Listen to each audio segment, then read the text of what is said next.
দোস্ত চা নাস্তা যা খাইতে চাস খাওয়াবো, সমস্যা নাই, কিন্তু আমার একটু হেল্প করতে হইব। অবশ্যই, বল কি করতে হইব?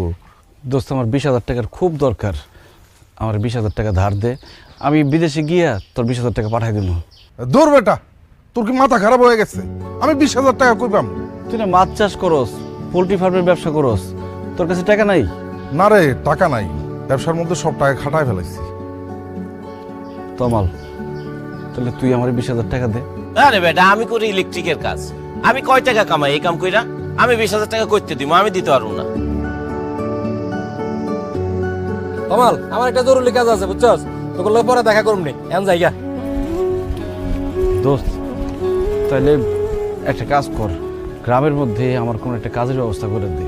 আরে বেটা, এটা কোনো কথা কইলি?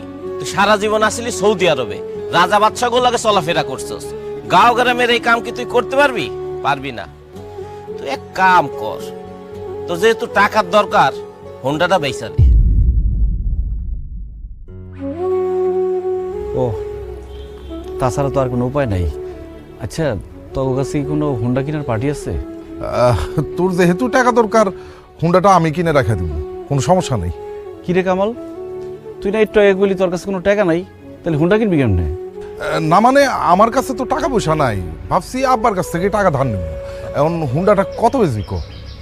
তোর কাছ থেকে তো কিনলাম 1,20,000 টাকা দিয়ে। 1 লাখ টাকা দিস? বেডা, তোর কি মাথা খারাপ হয়ে গেছে? 1,20,000 টাকা দিয়ে 4 মাস আগে হুন্ডাটা কিনছস, আর এখন 1 লাখ টাকা দাম চাইতেছস। 50,000 টাকা দিমু, হুন্ডাটা দিয়ে দে। কি কস কামাল, তোর কাছ থেকে তো হুন্ডাটা কিনলাম 1,20,000 টাকা দিয়ে, তুই 50,000 টাকা কস কোন বুঝে? আরে কামাল তো 50,000 কইছে, অন্য কারোর কাছে বেচতে গেলে 30,000 টাকাও দাম পাবি না। তোর যেহেতু টাকার দরকার, এই দামে হুন্ডাটা দিয়া দে, পরে কিন্তু এই দামও পাবি না।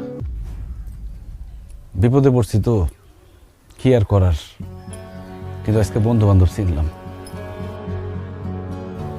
কামাল, টাকাটা দে, হুন্ডাটা নিয়ে যা।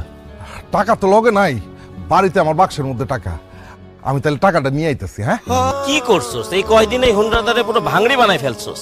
তুই যত্ন করে চালাইতে পারিস না? এমনি কেউ হুন্ডা চালাই?